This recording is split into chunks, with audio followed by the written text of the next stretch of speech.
Hi everyone, so today's day one assisted sale refurb. It's an Edwardian property, best part of 100 years old. I knew we had some slight damp issues due to water leaching in through the old mortar. Wasn't expecting them to be quite so much plaster falling off. So it's wet plaster straight onto the original bricks. But it is what it is, not too terrible. Plaster's an inexpensive medium, so we're going to give it a good old dry. So we've got these Uber radiators pumping out maximum heat, and cracked a window so the moisture can escape, and we'll do that for a few days, and hopefully before the sparky turns up next week we can get a bit of plaster back on those patches and get the first fix done. So he will be replacing that museum piece and then chopping in sockets, as there are no sockets really to speak of. Just one there and one there. So obviously in a more modern house, people would expect to see a bank of sockets for multimedia and a socket at 100mm above, a skirting board more or less in every corner of a room. So obviously that's not the case here in what would be the lounge, sitting room, whatever it was called when it was back in the day. So dining room is the worst room for damp.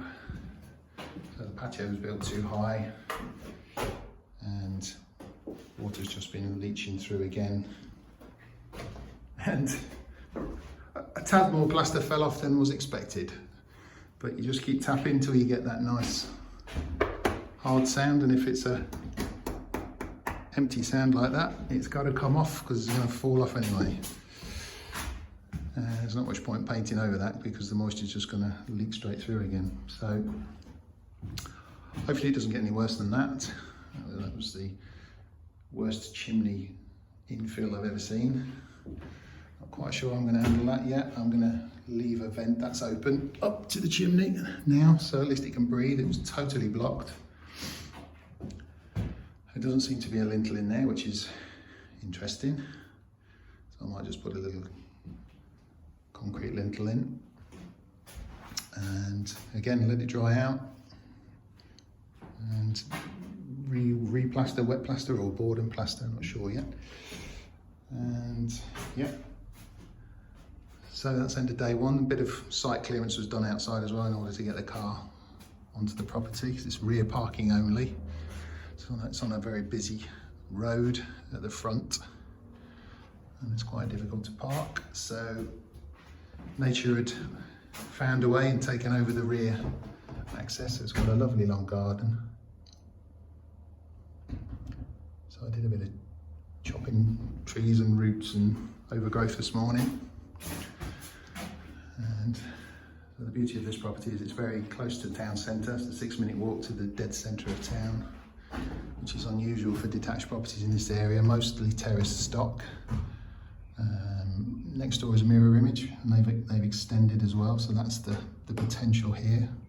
You can go out 4 metres off the back and you're still left with a 24-metre garden. So that's obviously its appeal. So that's the end of day one. I'll keep posting if I remember and if I'm not too cream-crackered. So hope you'll like and subscribe if you want to follow progress, and I will see you next time. Bye for now.